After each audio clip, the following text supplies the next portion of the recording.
Thank you very much for that wonderful introduction.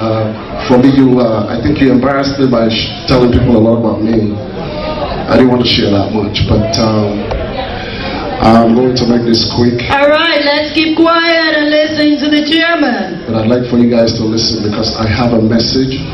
I represent 86 members of the Sierra Leone ex-service personnel overseas, and I have a message from them to you. Distinguished guests, comrades, well-wishers, ladies and gentlemen, on behalf of members of the Sierra Leone ex-service personnel overseas, I would like to thank you all for coming out tonight to join us as we celebrate the formal launching of our organization. The Sierra Leone Ex-Servicemen's Association is not a new organization. In fact, it is one of the oldest organizations predating the independence of all of British West Africa. It was established 68 years ago in 1947 after the end of the Second World War.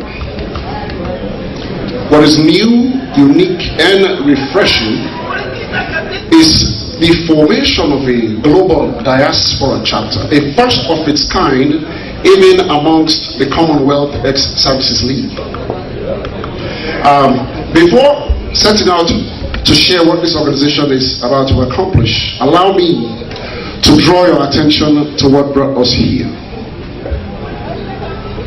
You are all privy to the crisis our nation went through for well over a decade. Now, most, if not all of our members were active combatants at the time.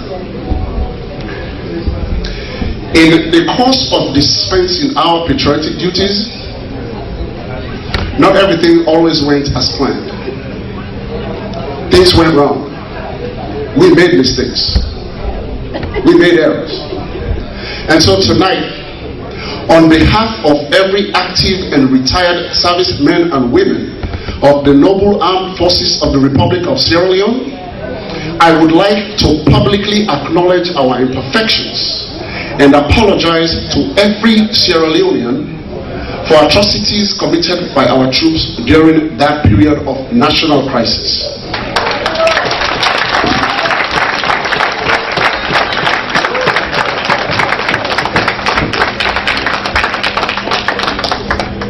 By the same token, we should not allow the indifferences and indiscipline of the few to overshadow the patriotic sacrifices of the majority of our men and women.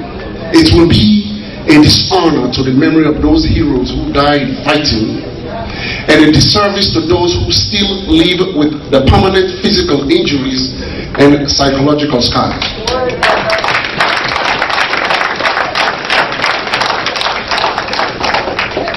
Now, over the years, the number of ex-serving personnel, both at home and abroad, continues to grow. We in the diaspora draw our membership from these United States, Great Britain, Holland, Australia, and even Italy. Now, the distance away from home and our former colleagues has really been a challenge, but it has not wiped away the unique camaraderie that binds us to an unspoken brotherhood which transcends even the bond of a biological family. It is this, among other reasons, that brought us together to form the diaspora chapter of the Sierra Leone Ex-Servicemen's Association. There is no service more rewarding than patriotism. There is no sacrifice more honorable than a soldier on a battlefield.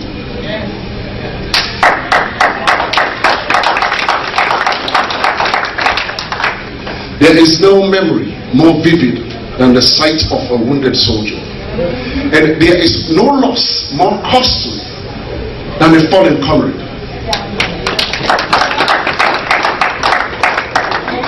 There is no sight more miserable than a forgotten soldier, but there is nothing more painful than the disregard by the society he volunteers to protect and defend. The sacred truth is that as we reconnect with our former colleagues who are out of active service back in Sierra Leone, it is very easy to notice that all is not well. Inflation is rising faster than pension. And we are seeing our noble officers and men and women retire and have to go back to work because pensions are not enough. The cost of living is rising faster than your pension. And I want to shed light on some of those concerns. But the welfare of our veterans is not unique. The welfare of veterans, even in the most advanced economy on the face of the earth, has gone through several problems. In recognition of these shared concerns and the collective belief in the nobility of lending a helping hand to our comrades in dire need, this organization was born. Our aims and objectives can be better understood through the prisms of my personal experience.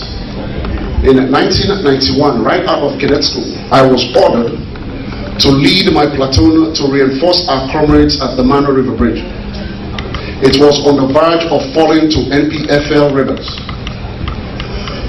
On my way to the bridge, I met a large number of withdrawing UNIMO fighters. If exaggeration was an art, these guys were classic. They told me that the number of NPFL fighters coming for the bridge was so large, not even a battalion strong could withstand them. To be honest, I was scared.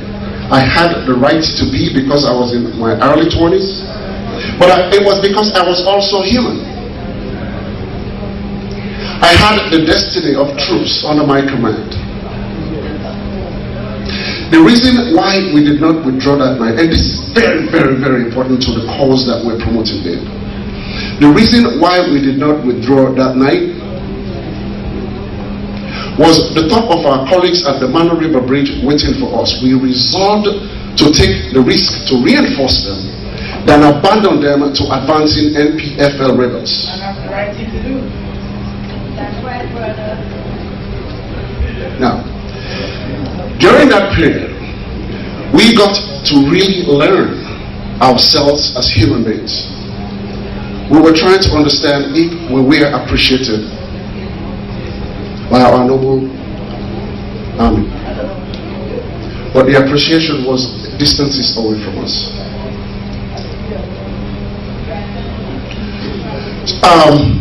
So, years ago, it was very much important for a soldier to retire in dignity. It was very important. But that has been lost. It has been lost to a whole generation. Lost to a whole generation. Now our goal is to raise funds to support the welfare of war orphans, war widows, and even surviving members of this association where it can yield maximum measurable output. In the short term, we intend to undertake value-driven projects and programs geared towards the development of productive skills, enabling all the beneficiaries to meaningfully contribute to their communities and the nation as a whole. I am sure you will all agree with me that by channeling your donations to support the welfare of our men and women, we are all directly contributing to the welfare of many individual families and our nation's microeconomic development. Because those donations ends up as a net gain in foreign exchange through remittances and also contributes to the growth of the gross national product. That is a true mark of collective patriotism. In his 2010 budget speech delivered on the floor of Parliament, the then Minister of Finance, Dr. Samora, said, and I quote, "It is our national duty to assist government.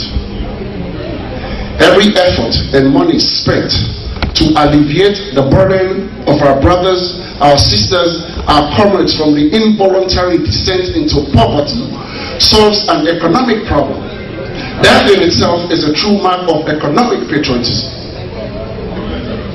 In the words of Nelson Mandela, overcoming poverty is not a task of charity, it is an act of justice. Like slavery and apartheid, overcoming poverty is a task that can be accomplished by human beings. We are motivated by these words of wisdom to strive to uplift our comrades and their families as a mark of appreciation for their sacrifices to the country we all call home. That burden, that selfless burden, falls on a generation. We have started to make that generation. All of us can be that generation. That is a true mark of moral patriotism.